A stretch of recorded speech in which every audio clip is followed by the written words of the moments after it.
The words hit me like a physical blow. "You're not even family," my mother said coldly, her voice cutting through the tension in our living room like a knife. My father nodded in agreement, his arms crossed as he stared at me with disgust. This was supposed to be a family meeting about my college tuition, but it had turned into something much darker.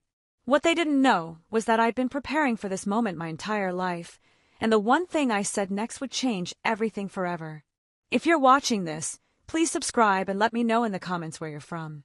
This story is about to get absolutely wild. To understand what happened that day, you need to know the backstory. I'd always felt different in my family, like an outsider looking in on some secret everyone else was part of. My parents treated my younger brother Marcus like he was made of gold, while I got the leftover attention and constant criticism. When Marcus wanted to play expensive sports, they found the money.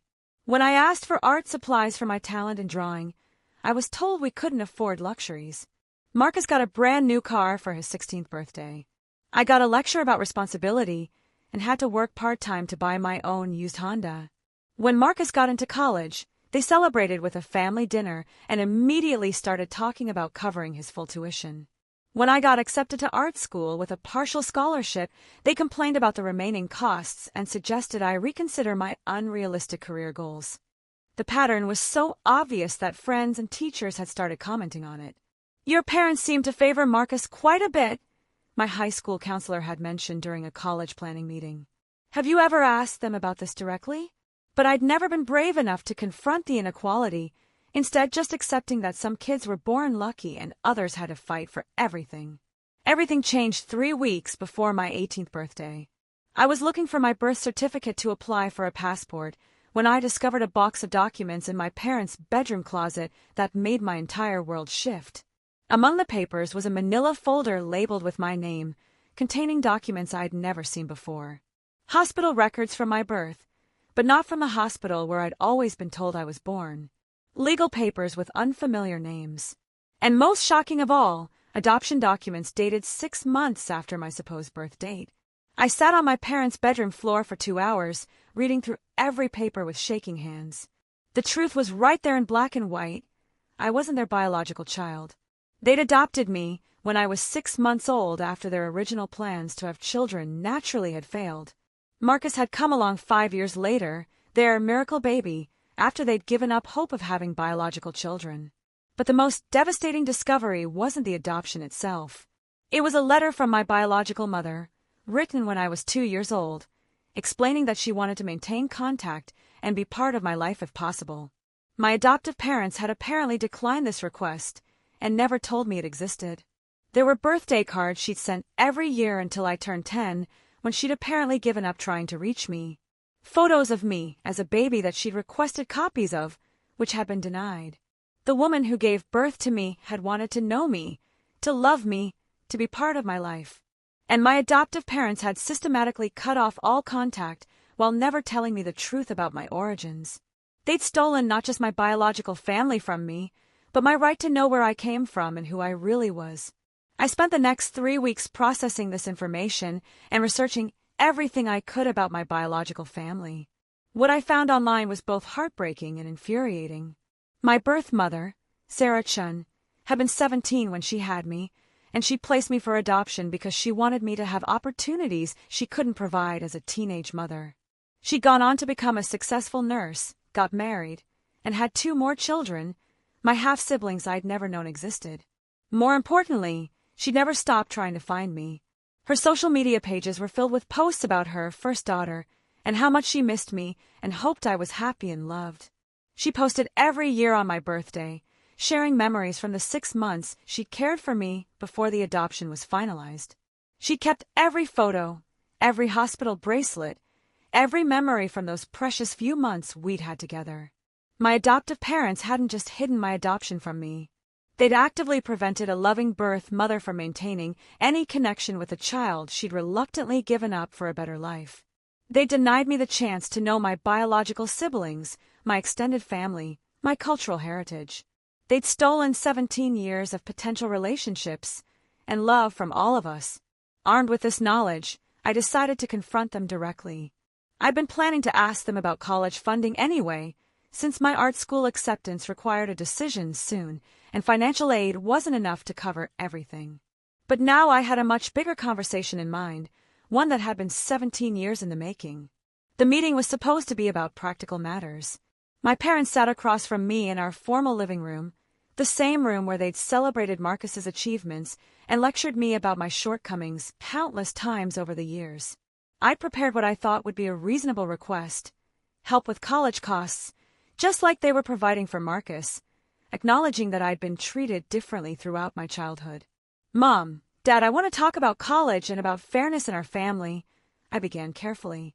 "I've noticed that Marcus gets financial support for things I've had to pay for myself, and I'm hoping we can discuss making things more equitable going forward." My mother's response was immediate and harsh. "You should be grateful for everything we've given you instead of complaining that it's not enough. Do you have any idea how much we've sacrificed to raise you?" My father joined in with his usual lecture about entitled teenagers who didn't appreciate their parents' hard work and dedication. But I wasn't backing down this time. "I'm grateful for everything, but I'm also confused about why there's such a difference in how you treat Marcus and me. Can you help me understand why he gets automatic support while I have to justify every request?" That's when the conversation took a darker turn. "Because Marcus is our real son," my mother said with cold finality. "You're not even family. We took you in out of kindness, but that doesn't mean you get to make demands or expect the same treatment as our actual child." The cruelty in her voice was stunning, but it also gave me the opening I'd been waiting for. My father nodded in agreement, adding, "We've done our duty by you, given you a home and opportunities you never would have had otherwise. But you need to understand your place in this family and stop acting like you deserve the same treatment as Marcus." That's when I looked both of them straight in the eye and said the words that changed everything. "I know about the adoption, and I know about Sarah Chun." The silence that followed was deafening. Both my parents went completely white, staring at me like I'd just announced I was from Mars. My mother's mouth opened and closed several times, but no sound came out. My father's confident posture collapsed as he realized their 17-year deception had been exposed. "I found the documents in your closet," I continued calmly, though my heart was racing. "I know you adopted me when I was 6 months old. I know my birth mother wanted to stay in contact. And I know you've been lying to me my entire life about who I am and where I come from." My mother finally found her voice, but it was shaky and defensive. "We did what was best for you. Sarah was just a teenager who couldn't provide for you properly. We gave you a stable home and loving family." "Loving family?" I laughed, but there was no humor in it. "You've spent 17 years treating me like a burden while showering Marcus with attention and resources. You've told me I'm not even family, that I should be grateful for basic care that every child deserves. You've hidden my biological mother from me, even though she wanted to maintain contact and love me." My father tried to regain control of the situation. "We made decisions we thought were right at the time. Sarah signed away her rights, and we became your legal parents. You need to respect that and stop digging into the past." But I wasn't finished. "I've already contacted her," I said, watching their faces register shock and panic. "Sarah Chun, my real mother, who never stopped loving me or hoping to see me again. She's been searching for ways to reconnect with me for years, and now she knows exactly where I am and what you've done." The next few minutes were chaos. My parents started talking over each other, demanding to know how I'd found Sarah, insisting I had no right to contact her, threatening to cut off all support if I continued pursuing a relationship with my biological family. But their panic told me everything I needed to know about how guilty they felt and how much they feared losing control of the narrative they'd created. "Here's what's going to happen," I said with calm authority that surprised even me. "You're going to pay for my college education, just like you're paying for Marcus's, because that's what good parents do for their children. You're going to apologize for 17 years of treating me like a second-class family member. And you're going to accept that I have every right to know and love my biological family." My mother started crying, but they weren't tears of remorse. They were tears of a manipulator who'd lost control of their victim. "After everything we've done for you, this is how you repay us. By betraying our family and running back to some stranger who abandoned you." "Sarah didn't abandon me," I replied firmly. "She was 17 years old and made a difficult decision to give me opportunities she couldn't provide. You're the ones who abandoned the promises you made when you adopted me. You promised to love me as your own child, but you spent my entire life making sure I knew I wasn't really part of this family." My father made one last attempt at intimidation. "If you pursue this relationship with your birth mother, you're no longer welcome in this house. We won't pay for college, we won't support you, and we won't pretend to be proud of an ungrateful child who chose strangers over the family that raised her." That's when I delivered the final blow that ended everything. "That's fine with me," I said, standing up to leave, "because Sarah has already offered to help with my college costs, and her family is excited to finally meet me. Unlike you, they see me as a blessing, not a burden they took on out of obligation." The look of shock and defeat on their faces was something I'll never forget. They'd spent 17 years using my unknown origins as leverage to keep me grateful and subservient, never imagining that discovering the truth would actually set me free from their emotional manipulation. I moved in with Sarah 2 weeks later. Meeting my biological mother was like finding a missing piece of myself I hadn't even known was lost. She was warm, loving, proud of my artistic talents, and devastated to learn how poorly my adoptive parents had treated me. My half-siblings welcomed me into their family immediately, and I finally understood what unconditional love felt like. My adoptive parents tried calling several times in the following months, alternating between apologies and demands that I come home. But their version of family had been built on lies, favoritism, and emotional manipulation. Sarah's family offered something I'd never experienced: acceptance, genuine pride in who I was, and love that didn't come with conditions or constant reminders of how grateful I should be. The art school that had seemed financially impossible became reality with Sarah's support and encouragement. She'd been saving money for years, hoping someday she'd have a chance to help with my education. While my adoptive parents saw my artistic dreams as impractical nonsense, Sarah saw them as talents to be nurtured and celebrated.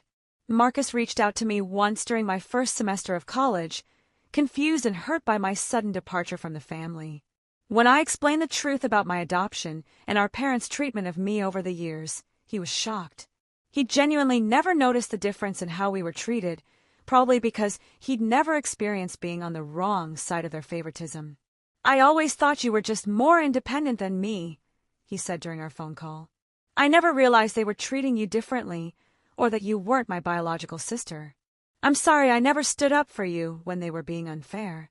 Marcus and I maintain a relationship now, separate from our shared experience of being raised by people who saw love as conditional and family as something determined by blood rather than commitment. He started questioning their parenting methods and the values they taught us, especially as he's gotten older and gained perspective on what healthy family relationships should look like. As for my adoptive parents, they still don't understand what they did wrong. They see themselves as victims of an ungrateful child rather than people who failed to live up to the promises they made when they chose to adopt.